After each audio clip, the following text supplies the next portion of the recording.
Welcome to the show. Come out, step into the light. I'm Minh Tuân. And I'm Alushka. Nice to see you again. It's nice to see you too. My hairdresser tells me about you. Your hairdresser? Yes, I think we go to the same hairdresser. He tells me about you. What? Yeah, he says you guys are friends. Friends. I don't know what your relationship is. Do you want to talk? Just friends, okay. Welcome our guest today. Hello. Hello. How are you? Good, how are you? I'm doing great. Great. Happy Can to be you here. introduce something about yourself? So my name's Brennan, and I am a English teacher here. Surprise, surprise. I teach IELTS. I've been teaching for about 3 years here. 3 years. And I have a degree in psychology and social sciences and social ecology. And so, yeah, I also teach meditation. I've taught meditation for 10 years, and I do yoga and movement. So most of my free time, I'm like out in the park. Oh, that's why she told that he got a big ass. He's got a big ass. Well, you can ask me any questions now. Okay, how long have you been here? I've been here for 3 years. And why you choose here? When I was in uni, I studied abroad for 2 years. I got a lot of scholarships, and I was able to go study in Ghana and then in London. And then when I went back to California for my final year, I was like, I do not want to be here. And so my mom was actually living in China teaching English, and I didn't like China. I definitely want to go to an Asian country, and so like all my research was like Vietnam is the best place for teaching English. Yeah, but why don't you choose differences place in Vietnam but Ho Chi Minh City? I wanted to be in a city. I wanted to have like a big city life, but I didn't really have much time to plan. I was getting kicked out of my uncle's and I didn't have really anywhere to go. So I was just kind of like, I need to go to a city where I can find work. And that was the most important thing for me. It wasn't like, I want to go have this cultural experience. Like I had already been to 16 countries. It was like, I need to find work and get settled somewhere. As you said, there was something bad in your family. Yeah, I mean, it was like the summer that I came out, and then I went and I lived with my uncle for 3 months, and then he was kicking me out. So I just like took little money I had and I booked a flight here, a one-way ticket. How old were you back then? I was 25. Voila.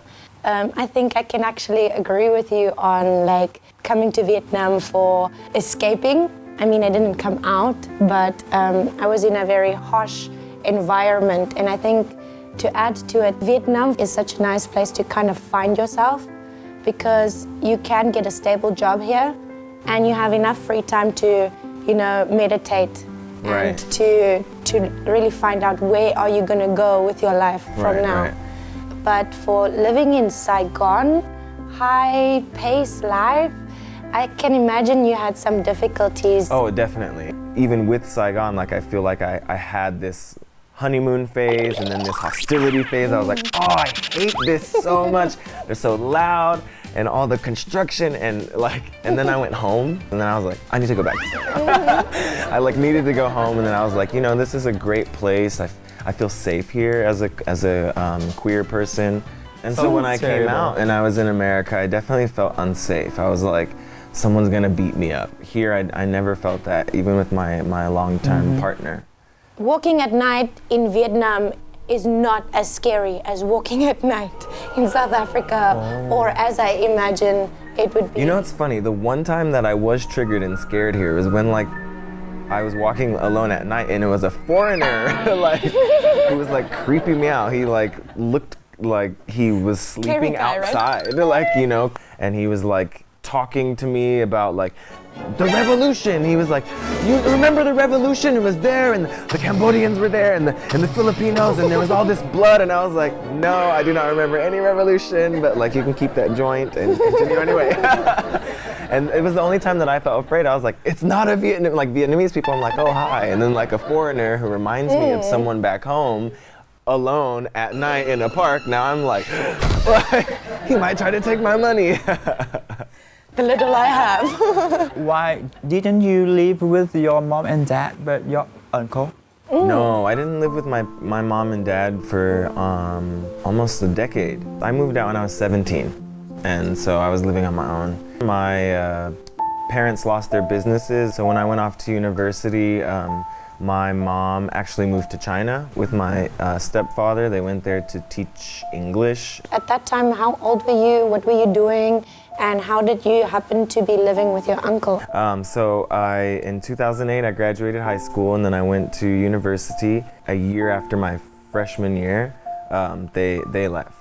I moved to Orange County, which is like a 2-hour drive from where I was living. And then I actually got kicked out of my university. I didn't pass a certain class, so I continued working, and I went to a community college and then transferred to the University of California. You managed that all by yourself? All by myself. Oh my God. I was in school for 8 years.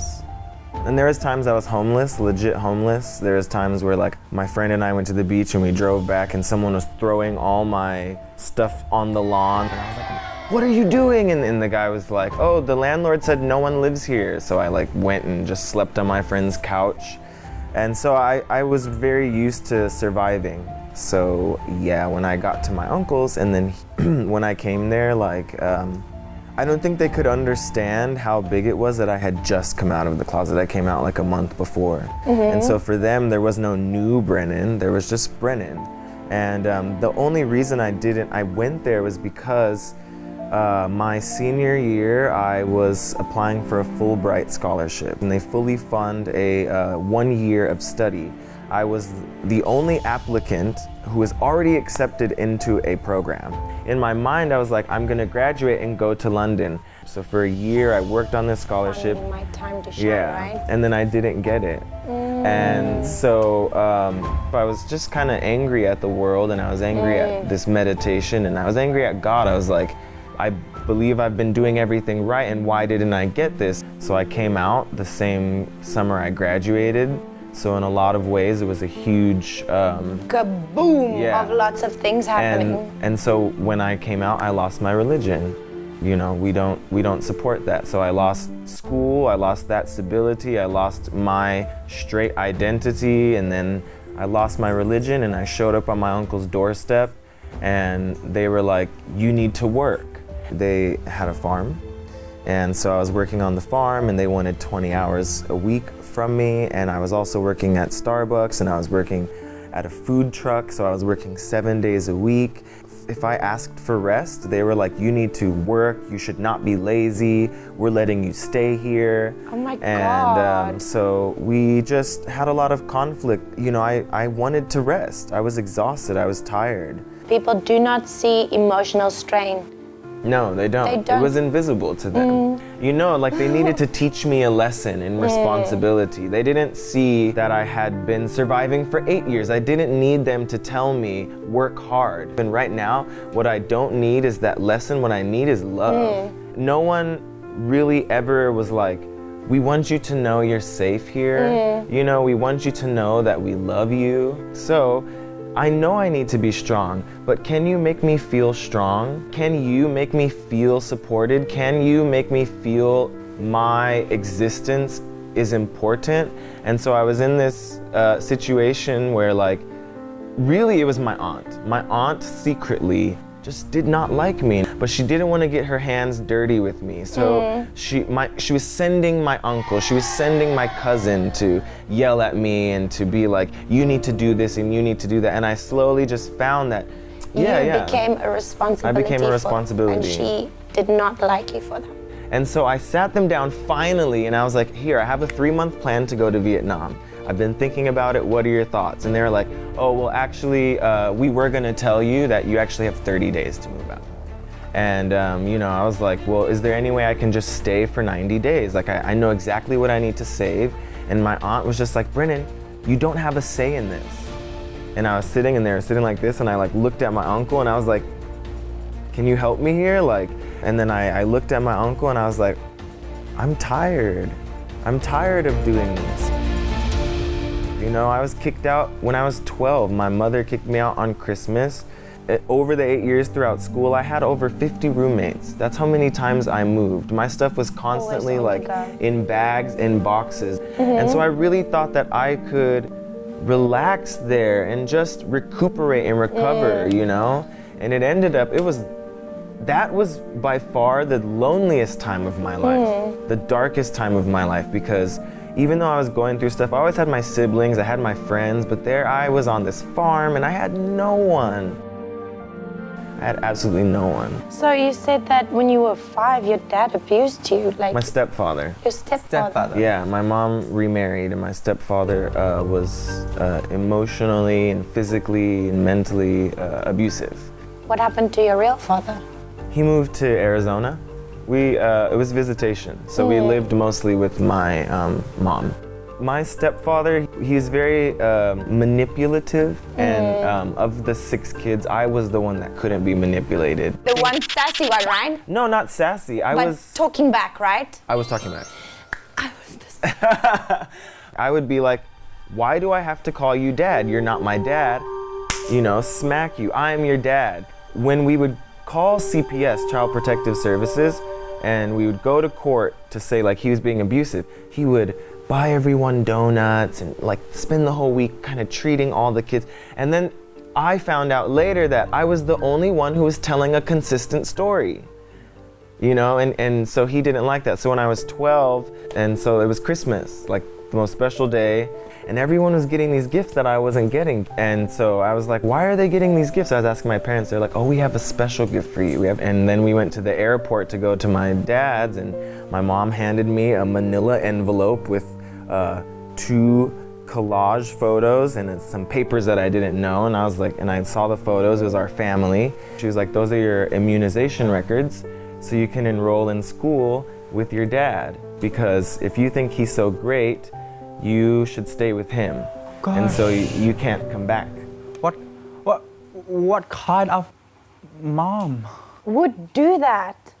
That's intense. Like how can they do that? Like just post you off on Christmas and then wrap it up as a gift. It was him. He manipulated her to think that it made sense. And so like Christmas now, I always get really sad around Christmas. I mean, it was from all angles, it was physical, it was emotional. It's taken a lot of work to heal that. Coming back to what I was saying with my uncle, I remember very specific moments when I looked in his eyes and I was like, I am tired of being kicked out. And I'm trying my best not to piss anyone off, and I'm just begging you, please don't do that to me too. And because we were strangers and he had no idea of my history and no idea of what I was really carrying with me, he ended up, adding to that experience for me. So, yeah. So get back to your childhood. When did you realize that the difference of your sexuality? That's interesting. I think that I was made fun of for being gay before I knew what it was or what I was, and so like masculinity is very intense in America, but especially in communities of color. Like I'm from a Black and Latino community, and it's very normal for people to say, "Why you acting like a little bitch? Why you acting like a little faggot?" I have a twin sister. Oh. Yeah, What? I have a twin sister. I had my brothers and then my sister, and so like I liked boy things. I genuinely like the superheroes and the ninjas and the action movies and the fighting and then the bikes and cars and yeah, but I also loved Dolls. playing with my sister's Barbies or like sometimes wearing her dress, and And there was an age where she started to have her own friends. I wanted to hang out with her girlfriends. One of her friends came over and was like obsessed with Britney Spears. She was like, have you heard Britney Spears? It was like in 1997, like when her first album came out. And then I became obsessed with Britney Spears. I would blast it. Like Yeah. baby one more time. Hit me baby one more time, yeah. Like 6th grade was the first time I started getting bullied. That was the first time. I was called a faggot, and I remember on the playground there's one time this guy Chris, like I was on the slide and he like literally like kicked me in my chest and I like flew and fell. And so the bullying was a mix between like me being girly and an easy target and then also being friends with the girls. Like that would always get me drama because the guys did not like that. I wasn't feeling like I was gay. I was just being made fun of for being softer. For not being, I'm a man. Yeah. But then in junior high, I started being more attracted to men. I think it was like seeing gay porn. Where did you see that? I like watched a lot of porn. Like my brothers, we'd always be like, oh, look at this, and a Playboy magazine, and like, oh, look at this website. And like one day I like clicked on it and was like intrigued so much. But then also throughout high school, I had all of these like secret relationships in my head. There were like guys that were like in my class that I was like secretly had a crush on and like was picturing like this whole thing while having girlfriends. You had a girlfriend, but you crushed on a guy. Yeah. So you date a girl before? I dated many women. I had many girls found me attractive. But then when I was my senior year, my sister was like, oh, this gay guy in the band room, he thinks you're so hot. And she told me that and I was like, that's gross. And then it secretly like this was the first time that I had some guy say, it was always like girls were always saying they were attracted to me. They were always sending me love notes. And so that became like, it really turned something on to me and I was like really intrigued and I was like, and it was nice because he was in the band and like no one knows him. It's kind of safe. Like I was always afraid, oh, my friends cannot find out. And I had a lot of friends. I was very social and so there was this guy who no one knew who was attracted to me. And so like I did this like long like way of getting into contact with him. Like I slowly started going, my sister would hang out in the band room, so I slowly started going there. And actually I reached out to one of my sister's cheerleader friends, Donald. He's one of my best friends in life now. He's super gay. Like the most gay like ever. Just like he would come up to track in like booty shorts that said bitch. And he'd be like, what's up bitch, what's up Lagman, let's go. You know, he was always doing all that. And so I reached out to him, I was like, I have feelings for this guy, can you help me? And so he was helping me through that. And so that summer I had this like summer fling with this kid from band. We ended up like arguing and breaking up. How long was the relationship? It was 3 weeks. In teenage time, that's like That's a lot. years. But I was taking my parents' car to his place because he was like also not out of the closet. And I actually got caught taking the car. And like, I remember the first time we kissed, I had picked him up in the car and we were like looking out the window and I was just like, just reached over and kissed. And like, it was like, everything was like, boop, boop, boop. And so after that, I was getting on my way to go to university and I was like, I felt like, okay, that wasn't right. And so I went back in the closet. So I was like, let's start over. Let's pretend that didn't happen. Reboot. Yeah. So then I just kind of went back in the closet and then I just didn't have any intimate interactions with anyone. Bisexual, like no sexual, no real intimacy. And then the next love, how did you come out? Ooh, that's a big jump. So you were like not having relationships for a very long time. For a very long time. Like how long? 2008 to 2016. 8 years. 8 years, yeah. Ooh. But why? Well, when my mom moved to China and I got kicked out of my university, I was very depressed. And I was just angry. I was really angry at my mom. I was like, why am I here? I don't know what to do. My health and everything went down. And then my mom was doing this meditation that became my religion. And I called her one day, I was like, I need to meditate. I want to try it.